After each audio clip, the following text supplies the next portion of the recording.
Lindsay here, the Frugal Crafter, and today we're going to make a quick and clever card that has a removable Christmas ornament that can be cherished year after year. This video is sponsored by PrinterPix, and they're offering 20 free personalized greeting cards to you just by clicking the link in the video description. PrinterPix also sells personalized photo products, including photo books, greeting cards, canvases, metal prints, and more, and it's not time-consuming, complicated, or costly to make beautiful gifts that'll make your loved ones smile. Their wonderful mobile technology takes care of everything, and you can create from your computer or even your cell phone. Click on the link in the video description to get your 20 free greeting cards today from printerpix.com. Today I'm using a brand new stamp set called Poinsettia from Simon Says Stamp. I'm going to ink up the base layer of the poinsettia with bright red ink, and I'll probably say poinsettia and poinsettia interchangeably today. I never know which one is the best way to say it. I guess both are okay. After inking it up with a solid bright red, I'm going in on the edges with a little bit darker of a red. These tiny dewdrop ink pads make it really easy to kind of get in there and custom ink certain areas. I'm removing ink from the center of the flower so I can go in later with a yellow marker to color it. And if you take off too much, you can go right in with the tip of that ink pad and just place the ink in where you want it. If you happen to get red ink on your yellow marker, don't worry, you can scribble it off on a scrap of paper and remove any red ink. But this is a great solution if you want to multicolor one single stamp. Now, I find that often my first stamp with a brand new stamp set is a little splotchy, and you'll kind of see that here. But then when I go and ink it up again, using the same steps and stamp it out, I will get a much more uniform appearance. This stamp set also comes with an outline layer, so it's basically just a base and an outline for each of the objects, making it a lot easier than some of the other layered stamps to line up, and you don't have to use this outline if you don't want to, but I thought I'd show you how it looks just in case you're curious. So I am just inking this up with some black Memento ink. I'm just using all my dewdrops because I can fit them all on my table, and then I'm just eyeballing it and lining it up. Now I gotta tell you, I'm actually kind of standing back and trying to line this up, and I still managed to line it up all right. Typically though, when you're working with these stamps, you want to kind of have your head right over the stamp block in your paper when you're looking down so that you can really line it up well, but these are so easy to line up that I didn't even have to do that. If I did have my head directly over it, it would be in front of the camera and you wouldn't be able to see anything. So I'm really pleased with how easy these are to line up. The stamp set also comes with 3 different leaves and a couple of greetings, which are really nice for the holidays, for Christmas, or any other wintertime greeting. So we're going to go ahead and we're going to start stamping the leaves. So the leaves I'm just going to do in 2 shades of green. I'm going to do in bamboo leaves and also cottage ivy, just because it again gives us kind of, it almost looks like we're using one of those more complicated layering stamps when we do that, because we get 2 tones of inking on each stamp, and I'm stamping out each leaf a couple times before I even bother to go in with the outlining layer, just because it saves time and it's easier.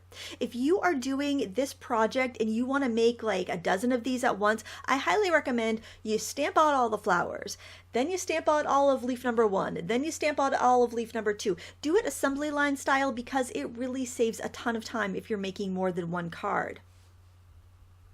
Another tip, if you notice that the ink is beading up on your stamp and you can't get a really solid image, even after you've stamped it once, then all you have to do is take a baby wipe and clean off the stamp really well. Sometimes there's a little bit of like grease left over from the manufacturing process that keeps the ink from really sticking well to the stamp. Once you've washed it well, then you'll see that it's going to take the ink much better and you're going to get a much more solid image when you stamp it. It typically only affects stamps that are like a solid image, but sometimes it can affect your line work stamps too. Now see how much better that looks.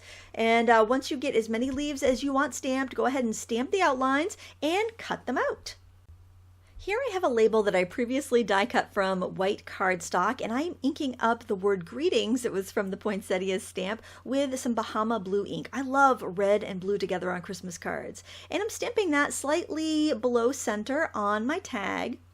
And then I'm going to grab the word seasons and I am going to stamp that on top in black ink. Now if you want to use like a smaller label and you use black ink for your first smaller greeting, you could actually stamp it on top and it would still be legible. But I decided since I had the room, I could actually balance the design by stamping them both on one tag. I also die cut some 4-inch wide snowflakes and I am dusting the edges with a color duster and some of that blue ink. These snowflake die cuts came preloaded in my electronic die cutter software. You might have something very similar on a cartridge or in your own die cutting machine. Now we can assemble our ornament. I'm starting with a large snowflake base, and I'm just laying that down on my work surface, and I am taking some sticky foam adhesive squares and I am putting it all over the back of the large poinsettia base. I really went to town with the foam adhesive here because I'm going to be building the leaves on the back of the poinsettia, so I want to make sure that they'll be able to stick. So wherever I place a leaf back there, it's going to be able to attach to something, and I'll still have enough sticky on there to attach it to the snowflake base when I'm done.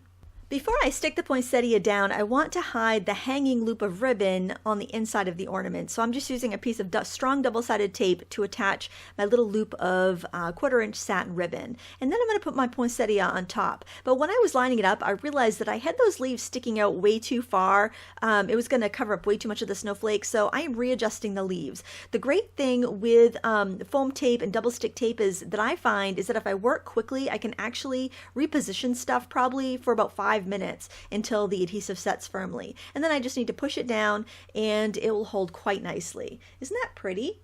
Since this is going to be an ornament that will be kept year after year, I thought it needed a little fancying up, so I'm using a little Beacon 3-in-1 adhesive, which is a really great, it's almost like a cold hot glue, I think is the best way to explain it, because it dries really quick and it's really thick, and it grabs things like beads and three-dimensional stuff very easily.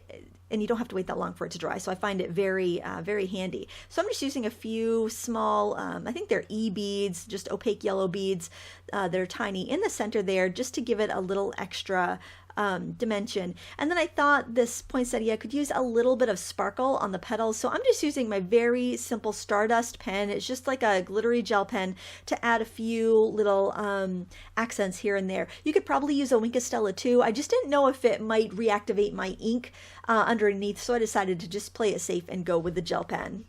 Now let's put the card together. I've arranged a few different materials here. I'm using a 6x6 pad of paper to get my panels, and I'm using a 5x7 card. So you know how the 6x6 papers aren't quite big enough to cover your panel. Well, I know I'm going to use a piece of ribbon, so what I did was I cut down the 6x6 paper to 6 by 4 3/4, and then I just cut off about a 1-inch strip, and I figured I can leave a gap where I'm going to put ribbon anyway, and that way I don't have to break into a 12 by 12 sheet of paper. Of course, the best tip would be to buy the 4.5 by 6.5 matte stacks, and they sell those for scrapbookers, but they're really good if you like to make 5x7 cards. And then I cut down this panel 6 inches by 4 1/4 inches, and that just gives me like a 1/4-inch border all around, and I didn't end up having to slice that one. But if I wanted to have a more narrow border, I would have just cut that and just also separated it at that gap area that's going to be covered by ribbon. So not a big deal. It's a great way to use your 6x6 cards when you're doing 5x7 card making. Now I had this dark teal Grossgrain ribbon, but it was just a smidgen too narrow, but luckily I had some that was a little bit wider. I just used a couple lines of adhesive from my ATG gun to adhere the ribbon down. It works really well, and then you don't get that glue bleed through that you do if you use a wet glue with ribbon. And I love Grossgrain ribbon because it doesn't fray. All I have to do is just snip it, and I don't have to fray check it or anything. It just makes card crafting a breeze. Since I also really love that darker teal ribbon, I decided just to tie a little bow with it and use it as an embellishment. I'm using foam squares to attach the sentiment label over the ribbon. I think it looks nice when you can cluster elements, so I'm going to put the ribbon on top with a little bit of our glue, the same stuff we used on those beads. And because I love buttons and I also have enough buttons to choke a horse, I decided I would put a few buttons onto this layout too. I think red and teal are such a pretty combination, so I'm using a nice big red button over the bow, and notice how each of my elements got smaller as they go up the paper, and that gives more visual weight to the bottom of the card and makes it look more appealing. And now I'm going to balance out all the busyness on that side of the card with the ornament and a couple little buttons on the other side. Now to attach my ornament, I wanted to make sure it would come off easily, so I am going to use a kid's washable glue stick, and I'm going to put the glue stick right on the card and then press the ornament into it. That way it'll be a breeze to remove the ornament and use it on the Christmas tree. I love the idea of sending a card that's also a gift, and I hope you give something like this a try too. Maybe switch it up with whatever stamps you have at home. Remember, all the products that I used will be listed in the video description, and also in the video description is a link for 20 free personalized greeting cards from our sponsor, printerpicks.com. I hope you tried this project. If you liked it, please give me a thumbs up and hit that subscribe button if you're not already a subscriber. Thank you so much for watching. Until next time, happy crafting!